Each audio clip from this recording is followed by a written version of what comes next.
Reka twongere tubasuhuze kandi tubahe ikaze bakunzi bacu ba Deep News TV. Reka nanone tunyarukire hariya mu mujyi wa Goma hariya muri Repubulika Demokarasi ya Kongo. Murabizi ko abaturage batuye muri uriya mujyi wa Goma baramukiye mu myigaragambyo bamagana Perezida Tshisekedi. Kuri ubu ngubu bihagaze gute?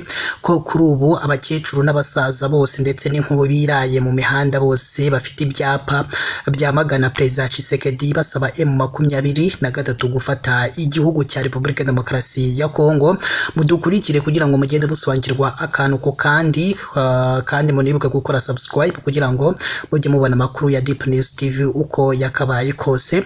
Mu gitondo cyo kuri uyu wa 12 Werurwe 2026 nibwo abaturage benshi batuye mu mujyi wa Goma bahuriye mu myigaragambyo yamagana igitero cya drone ingabo za Repubulika Demokarasi ya Kongo zagabye muri uyu mujyi, basaba ihuriro M23 kubohora iki gihugu cyose. Mu masaha 10 z'urukerera rwo kuwa 11 Werurwe 2026 nibwo drone z'ingabo za RDC zarashe ingo z'abaturage mu gace ka Himbi, zica abasivile batatu barimo n'umufarasakazi wakoreraga ishami ry'umuryango w'abibumbye ryita ku bana UNICEF witwa Karine Boisent. M23 kandi yamaganye iki gitero igaragaza ko bidakwiye ko umuryango mpuzamahanga ukomeza guceceka mu gihe leta ya RDC irenga nkana ku masezerano y'agahenge yasinyiwe i Doha muri Qatar nyuma yo kwakira ubutumire bwa societe civile. Mu gitondo cyo kuri uyu wa 12 Werurwe 2026 nibwo abaturage benshi b'Igoma bahagaritse ibikorwa byabo bahurira mu myigaragambyo yamagana ubugizi bwa nabi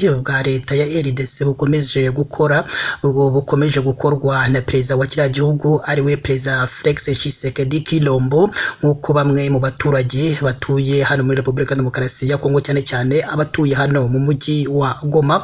Bamwe rero muri aba baturage bafite ubutumwa bwihanganisha imiryango y'abasivile biciwe muri iki gitero n'ubwamagana ibitero bya drone ingabo za RDC zikomeje kugaba mu bice bituwe n'abasivile benshi mu ntara ya Kivu y'Amajyaruguru ndetse na Kivu y'Amajyepfo. Abaturage bagaragaje ko ibitero ingabo za RDC zikomeje kugaba zititaye ku buzima bw'abasivile ari ikimenyetso cy'uko Perezida Felix Tshisekedi Kilombo yiyemeje gukora ibishoboka byose kugira ngo agume ku butegetsi. Umuvugizi wa M23 Lawrence Kanyuka yatangaje ko abigaragambya basabye M23 gukura ubutegetsi bwa Felix Tshisekedi Kilombo muri RDC yose, kuko aho bugenzura buhifashisha mu bikorwa by'urugomo, guhungabanya umutekano, kubabaza abaturage batuye kino gihugu cya Repubulika Demokarasi ya Kongo. Goma igenzurwa na M23 kuva muri Mutarama 2025 bwa mbere igabweho igitero cya drone mu gihe kirenga umwaka ivuye mu maboko ya leta ya RDC.